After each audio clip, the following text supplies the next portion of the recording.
तो ठीक है यार, अभी हम जो है इन्वर्स जेड ट्रांसफॉर्म निकालने वाली सीरीज़ देख रहे थे, ठीक है ना।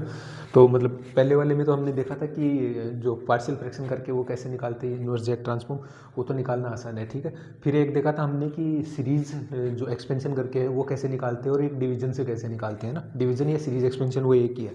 मतलब जैसे कोई हमको जेड ट्रांसफॉर्म दिया हुआ है, मान लो कुछ H of Z polynomial by polynomial का, तो पोलिनोमियल्स को तो डिवाइड कर सकते हैं। तो वो पोलिनोमियल जो डिवाइड करेंगे तो क्या होगा, एक सीरीज़ आएगी।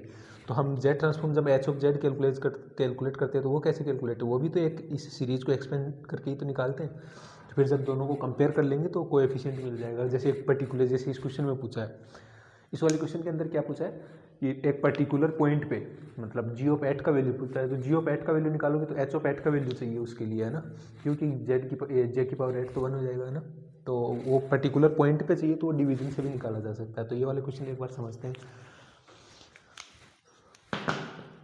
पहले तो देखो, कोई भी जेड ट्रांसफॉर्म की प्रॉब्लम आती है ना, तो उनमें सबसे पहले तो जो क्वेश्चन दिया हुआ ना, उसमें जो भी स्टेटमेंट लिखे हुए ना, उनका इंटरप्रिटेशन से आपके दिमाग में है ना पूरा जेड ट्रांसफॉर्म जो पढ़ा है उसका पिक्चराइजेशन होना चाहिए कि इस चीज़ का कौन से स्टेटमेंट का क्या मतलब है ना। तो सबसे पहले देखो, इस क्वेश्चन को समझ लेते हैं एक बार अच्छे से। इसमें बोला इन्होंने कि एक कोई भी इम्पल्स रिस्पॉन्स दिया हुआ है एच ऑफ जेड, है ना। तो एच ऑफ जेड दिया हुआ, वो एच ऑफ जेड जो है वो कोजल और स्टेबल है, मतलब कोई एच ऑफ एन है, उसका इम्पल्स रिस्पॉन्स क्या है, एच ऑफ जेड। अब वो एच ऑफ जेड है ना, वो कोजल और स्टेबल है, ठीक है। कोजल और स्टेबल है तो इसकी कंडीशन देख लेंगे अभी, इसका मतलब क्या होता है। फिर उसने बोला है कोरस्पॉन्डिंग एच ऑफ एन जो है ना, मतलब ये एच ऑफ जेड जो है किसी एच ऑफ एन का होगा, मतलब कोई एच ऑफ एन जो होगा उसको आप इस फंक्शन में डालोगे, जेड ट्रांसफॉर्म वाले इसमें समेशन में डालोगे तो एक सीरीज निकल के आएगी ना। वो उसका बोलने का मतलब है कि एच ऑफ एन जो है ना, ये जीरो से आगे शुरू हो रहा है, तो ये सीरीज जो है वो उस जीरो से आगे के लिए एग्जिस्ट करेगी, और जीरो के लिए आगे से एग्जिस्ट करेगी। तो इसमें सारे के सारे टर्म कौन से होंगे, जेड की पावर -1, जेड की पावर 0, जेड की पावर -2, 3, ऐसे वाली सारी टर्म्स होंगी, है ना। तो ये एच ऑफ एन मतलब एक राइट साइडेड सीक्वेंस होगी कोई, है ना, और वो जीरो से स्टार्ट हो रहा है। और कोजल है तो वो हमको वैसे भी पता था वो कोई राइट साइडेड सीक्वेंस ही होगी। राइट साइडेड सीक्वेंस है लेकिन जीरो से स्टार्ट हो रही है क्योंकि कोजल है ना। अब देखो, कोजल सीक्वेंस है वो जीरो से भी स्टार्ट हो सकती है, कहीं और से भी स्टार्ट हो सकती है ना, आगे से भी स्टार्ट हो सकती है मतलब। अब इसने बोला कि एक एच ऑफ 1 पे 5/4 है, एच ऑफ जेड के जितने भी पोल्स हैं ना, मतलब एच ऑफ जेड जो है उसके जितने भी पोल्स हैं सारे के सारे, वो पोल्स उस वाले से इक्वेशन से दिए जाते हैं, और वो सारे के सारे पोल उस इक्वेशन से देने के बाद उसके जीरोज जो हैं वो सारे के सारे ओरिजिन पे हैं, ठीक है। अब देखो पहली कंडीशन, देखो पहली कंडीशन में इन्होंने क्या बोला कि जेड ट्रांसफॉर्म, ये जो एच ऑफ जेड है ना, ये कोजल और स्टेबल है। तो एच ऑफ जेड अगर कोजल और स्टेबल है तो हम ये बोल सकते हैं ना कि इसका जो इम्पल्स रिस्पॉन्स होगा एच ऑफ जेड, अगर एच ऑफ एन कोजल है या फिर एच ऑफ जेड मतलब इसका एच ऑफ जेड कोजल है, तो इस एच ऑफ जेड का जो आर होगा वो आर जो है वो क्या होगा, outside the outer most pole. पहले इस पर देखो, कोजल है और कोजल है तो कंडीशन क्या होगी, आर जो होगी वो होगी outside the outer most pole, outside the outer most pole, है ना। अब इस पोल सारे यहाँ पे, इनमें हम पता करेंगे कि आउटसाइड द आउटर मोस्ट कौन सा है ना, ठीक है। अभी अभी इस चीज़ का इंटरप्रिटेशन हम देख रहे हैं ना, और साथ में ये एच ऑफ जेड जो है वो स्टेबल भी है, ठीक है। एच ऑफ जेड अगर स्टेबल है तो आर जो है उसके अंदर यूनिट सर्कल होगा, है ना, ठीक है। तो आर में यूनिट सर्कल होगा। ये दो कंडीशन दे दी हमको। अब देखो एच ऑफ जेड हमको, अब इन दोनों कंडीशन से जो है, अब देखो हमारा एच ऑफ जेड जो है ना, वो रैशनल जेड ट्रांसफॉर्म भी हो सकता है और इरेशनल जेड ट्रांसफॉर्म भी हो सकता है। मतलब रैशनल जेड ट्रांसफॉर्म का मतलब एच ऑफ जेड जो है ना, वो P of Z by Q of Z की फॉर्म में भी हो सकता है, या फिर उसके अंदर न्यूमरेटर या डिनोमिनेटर में कोई रैशनल टर्म, रैशनल का मतलब पोलिनोमियल बाई पोलिनोमियल, ठीक है ना। अब हो सकता है कि एच ऑफ जेड जो है नीचे में पोलिनोमियल में ऊपर में पोलिनोमियल ना हो, या फिर ऊपर में पोलिनोमियल हो नीचे में पोलिनोमियल हो, तब भी तो कोजल और ये स्टेबल हो सकता है, ठीक है। तो अभी हमको पता करना पड़ेगा पहले कि ये rational Z transform H of Z rational है कि नहीं है। तो रैशनल एच ऑफ जेड के रैशनल होने की कंडीशन क्या है कि अगर एच ऑफ जेड रैशनल होगा ना, तो उसकी आर जो है मतलब रैशनल होगा और साथ में कोजल होगा, तो उसकी आर जो है वो outside the outer most pole होगी, ठीक है ना। एच ऑफ जेड अगर कोजल है तो आर जो है वो क्या होती है, आउटसाइड द आउटर मोस्ट, और आउटसाइड द आउटर मोस्ट होने के साथ में रैशनल जेड ट्रांसफॉर्म होता है, तो भी आर जो है वो outside the outer most pole होगी, है ना, ठीक है। और साथ में स्टेबल है तो आरओसी के अंदर यूनिट सर्कल इंक्लूड होगा। यूनिट सर्कल इंक्लूड होने का मतलब आरओसी जो है उसके सारे के सारे पोल्स जो है वो इनसाइड द यूनिट सर्कल होगा। और ये दोनों कंडीशन जो मैं बोला ना, इनसाइड सारे के सारे pole inside the unit circle और ROC outside the outer most pole, मतलब आरओसी जो है वो कहीं यूनिट सर्कल के अंदर से किसी सर्कल से शुरू हो रही है और आउटसाइड में जा रही है। तो ये वाली जो दोनों कंडीशन मिलके है ना एच ऑफ जेड को रेशनल बनाती है, ठीक है। तो इसका और यहाँ पे दोनों ही कंडीशन देखो, यहाँ पे दो कंडीशन कोजल और स्टेबल दिया हुआ है। और ये सारे पोल्स अगर हम देखेंगे, जैसे ये वाला पोल निकालेंगे पी ऑफ 1 इसके अंदर डालें तो ये वाला मिलेगा हमारे पास 1/√2 e⁻j π/4, ठीक है। दूसरा मिलेगा पी ऑफ 2 1/√2 e⁻j3π/4। ऐसे ही एक मिलेगा 3 1/√2 e⁻j5π/4 और एक मिलेगा 7π/4/√2, ठीक है। अब इन सब का मैग्नीट्यूड लेके देखो, इन सब मैग्नीट्यूड या इनका पोल जीरो प्लॉट करके देखेंगे हम, तो ये कितना आएगा 1/2 + j/2, ये कितना आएगा 1/2, ये कितना आएगा -1/2 + j/2, ऐसे ये 5/2 आएगा -1/2 - j/2, और ये वाला आएगा +1/2 - j/2। इन सारे का पोल जीरो प्लॉट अगर हम करें तो ये वाला कितना है 1/2 j/2, यहाँ कहीं होगा। फिर इन सारे प्लॉट मतलब इन सबको प्लॉट करोगे तो आप ये जो सिमेट्रिक मिलेगा जिसका रियल पार्ट जो है 1/2 यहाँ होगा और -1/2 और इमेजरी पार्ट जो है 1/2 ऊपर नीचे, ठीक है। अब यहाँ पे अगर आप एक 1/2 रेडियस का सर्कल देखो, ये सारे के सारे पोल जो है इन सबका ओरिजिन से डिस्टेंस 1/2 है। ओरिजिन से डिस्टेंस मतलब इन सबका मैग्नीट्यूड है ना, इन सबका मैग्नीट्यूड लोगे आप तो वो 1/√2 मिलेगा, सॉरी 1/2 नहीं 1/√2, और 1/√2 एक से छोटा है, मतलब सारे के सारे पोल जो है वो यूनिट सर्कल कहीं बाहर होगा, बाहर यूनिट सर्कल में 1/2 रेडियस की किसी सर्कल के ऊपर होंगे सारे के सारे पोल्स, ठीक है। तो एक तो सारे के सारे पोल्स इनसाइड और साथ में सिस्टम कोजल, इसका मतलब आरओसी आउटसाइड दिस पोल्स होगी, है ना, और आउटसाइड दिस पोल्स हो और सारे के सारे pole inside the unit circle है, ठीक है। और साथ में यूनिट सर्कल ये मतलब ये क्या बोलते हैं यूनिट सर्कल इस आरओसी के अंदर इंक्लूड भी, तो स्टेबल और कोजल की दोनों कंडीशन सेटिस्फाई होगी। और साथ में आरओसी कहीं अंदर से शुरू हो रही है और बाहर में, अंदर से मतलब यूनिट सर्कल के अंदर से शुरू हो रही है और इन्फिनिटी तक जा रही है बाहर में पूरा, तो वो एच ऑफ जेड को रेशनल बनाती है। इसका मतलब एच ऑफ जेड जो है वो रेशनल जेड ट्रांसफॉर्म होगा। अगर H of Z rational Z transform होगा तो हम एच ऑफ जेड को ऐसे लिख सकते हैं ना, पोलिनोमियल बाई पोलिनोमियल का रेशियो। तो पोलिनोमियल पोली बाई पोलिनोमियल का रेशियो होगा। तो अब यह कंडीशन है कि ऊपर वाला पोलिनोमियल और नीचे वाला पोलिनोमियल इन दोनों की डिग्री क्या होगी, है ना। अब ऐसा हो सकता है ना, देखो कोजल है तो हमको पता है कि न्यूमरेटर का डिग्री डिनोमिनेटर की डिग्री से बराबर या उससे कम होना चाहिए, ठीक है। तो यहाँ पे कोजल है तो अब देखो बराबर या कम में तो देखो इसका पावर 1 हो और इसका पावर 4 हो। यहाँ तो देखो 4 पोल दिए हुए हैं तो इसका तो डिनोमिनेटर का डिग्री तो 4 होगा, इसके 4 पोल दिए हुए हैं। उसने बोला कि पोल जीरोज के केस में उसने बोला कि all the zeros are on origin, है ना। ऑल द जीरोज में कितने जीरोज हैं, 1 या 2 या 3 या 4, है ना, क्योंकि इसका डिनोमिनेटर 4 है तो ये इसकी पावर 1 भी हो सकती है, इसकी पावर 2 भी हो सकती है, इसकी पावर 3 भी हो सकती है और इसकी पावर 4 भी हो सकती है ना। तो हम Z4 ले कि Z³ ले कि Z1 ले, है ना, इनमें से कौन सा ले न्यूमरेटर के अंदर, क्योंकि डिनोमिनेटर में तो 4 है और कोजलिटी कंडीशन क्या बोलती है कि न्यूमरेटर की पावर डिनोमिनेटर की पावर से कम या बराबर होनी चाहिए, ठीक है। तो वो चीज़ गाइड करने के लिए उन्होंने दिया है कि हमारा जो एच ऑफ एन है ना वो n = 0 से शुरू होता है। n जब भी हमारा जो एच ऑफ एन मतलब एच ऑफ जेड कोजल है या फिर एच ऑफ एन कोजल है और साथ में हमारा जो ये इम्पल्स रेस्पॉन्स n = 0 से शुरू हो रहा है ना, तब हमेशा ये वाली जो पावर मिलेगी ना, ये न्यूमरेटर की पावर और डिनोमिनेटर की पावर ये दोनों बराबर में होगी, ठीक है। क्योंकि उसके बिना n = 0 से स्टार्ट, क्योंकि इसको Z³ लेके देखना, आप Z³ लेके फिर नीचे जो पोलिनोमियल होगा उससे डिवाइड करोगे ना तो वो n = 0 से नहीं n = 1 2 3 ऐसे पॉइंट से शुरू होगा, ठीक है। तो इसका मतलब n = 0 से शुरू होना है तो इसकी पावर और इसकी पावर दोनों बराबर होनी चाहिए, ठीक है। तो इसका मतलब हमको पता चल गया कि ये वाला जो एच ऑफ जेड दिया हुआ है इसमें सारे के सारे जो पोल्स दिए हुए हैं वो 4 पोल होंगे और चारों के चारों ओरिजिन पे होंगे, है ना। ये 4th ऑर्डर का 0 होगा, यहाँ पे 4th ऑर्डर का 0, ठीक है।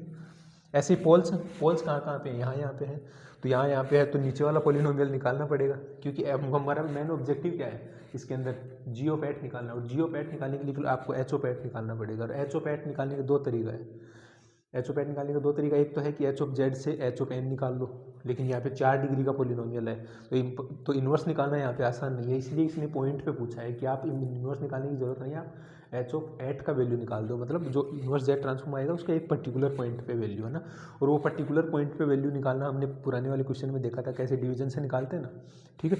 तो क्योंकि ऐसा है ना, देखो वो जो कहाँ है, वो सम के अंदर जो है एच ऑफ एन को यहाँ डाले तो हमारे पास एक सीरीज मिल जाती है, ठीक है। तो वो सीरीज मिलती है, तो सीरीज में जितने भी कोएफिशिएंट जेड के होंगे वो H of one, H of two, H of three, four, five, वही तो सब होंगे। तो इसका मतलब इस एच ऑफ जेड को डिवाइड करके सीरीज भी तो निकाल सकते हैं। तो ये सीरीज निकालेंगे तो उसमें भी कोएफिशिएंट हम जो है जेड की पावर -1 का कितना होगा, जेड की पावर -2 का कितना होगा, ऐसे ही एच ऑफ एट जो होगा वो किसका कोएफिशिएंट होगा, जेड की पावर -8 का होगा। तो कुल मिला के हमको जेड की पावर -8 का कोएफिशिएंट निकालना है, तो वो अब उसके लिए पहले ये पॉलिनोमियल चाहिए। ये पॉलिनोमियल जो हम निकालेंगे डिनोमिनेटर के अंदर, हमें पता है डिनोमिनेटर में फोर्थ ऑर्डर का पॉलिनोमियल आएगा, उसको निकालने के लिए आपको कोई चारा नहीं है, वो सब करना ही पड़ेगा। आप या जैसे यहाँ पे ये पोल्स हैं, ये पोल्स हैं सिस्टम के, तो इसका मतलब डिनोमिनेटर की जो पॉलिनोमियल इक्वेशन होगी उसको जीरो करने से मिले होंगे ये, तो इनकी हेल्प से पॉलिनोमियल भी मिल जाएगा। तो पहला पोल जो है उसको मैं ऐसे लिख सकता हूँ जेड -1/2 प्लस j/2, है ना, मतलब 1/2 प्लस j/2। ऐसे ही दूसरे वाले को लिख सकता हूँ जेड -1/2 प्लस j/2, ठीक है। ऐसे ही तीसरे वाले को क्या लिख सकता हूँ, जेड माइनस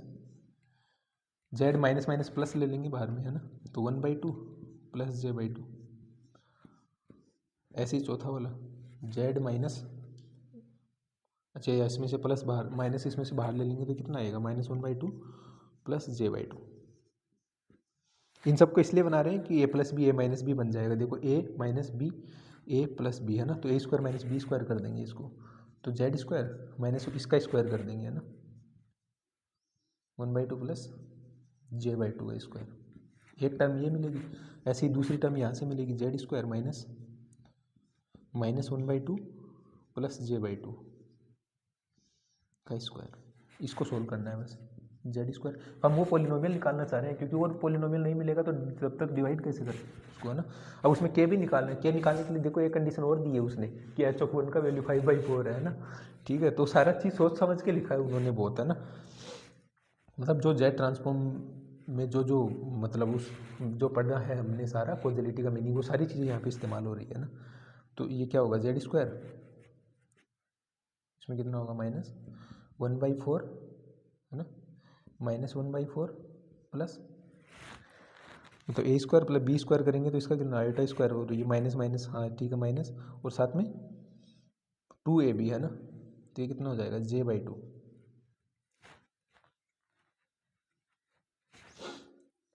ठीक है। ऐसे ही तीसरा वाला कंडीशन क्या मिलेगा, जेड स्क्वायर -1/4 -1/4 और माइनस का j/2, ठीक है, ठीक। और ये दोनों तो हो जाएंगे शहीद, ये भी गया इसमें, ये भी गया, ये भी गया, ये भी गया, है ना। तो ये वाला टर्म क्या बचेगा, जेड स्क्वायर माइनस j/2, ठीक है, और ये वाली टर्म क्या बचेगी, जेड स्क्वायर प्लस j/2, ठीक है। ठीक। अब ये फिर से a plus B, a minus B है, तो ये क्या बनेगा, जेड स्क्वायर प्लस 1/4, ठीक है। तो कुल मिला के ये एक्सप्रेशन को जब आप देखो, ये वाले एक्सप्रेशन जो पोल्स दिए हुए हैं उससे की हेल्प से नीचे वाला पॉलिनोमियल निकालेंगे तो वो ये वाला पॉलिनोमियल आएगा, कितना है, z4 प्लस 1/4। अब इसका के का वैल्यू चाहिए, क्योंकि के का वैल्यू के बिना जो है इसको डिवाइड करेंगे तो एग्जैक्ट कोएफिशिएंट नहीं मिलेगा ना जेड की पावर 8 का। हमारा मेन ऑब्जेक्टिव क्या है, एच ऑफ 8 निकालना। एच ऑफ 8 का मतलब ये वाले पॉलिनोमियल को डिवाइड करेंगे तो जेड की पावर -8 का जो कोएफिशिएंट होगा, है ना। तो यहाँ पे एच ऑफ कितना है, 1 पे वैल्यू दिया हुआ कितना है 5/4, तो 5/4 इक्वल टू कितना दिया हुआ के टाइम्स, ये वाला था 5/4, सॉरी ये भी 5/4, तो हमारे को के कितना मिलेगा 25/16, ठीक है। तो कुल मिला के इसमें जो हमको पॉलिनोमियल मिला, इसमें जो हमको पॉलिनोमियल मिलेगा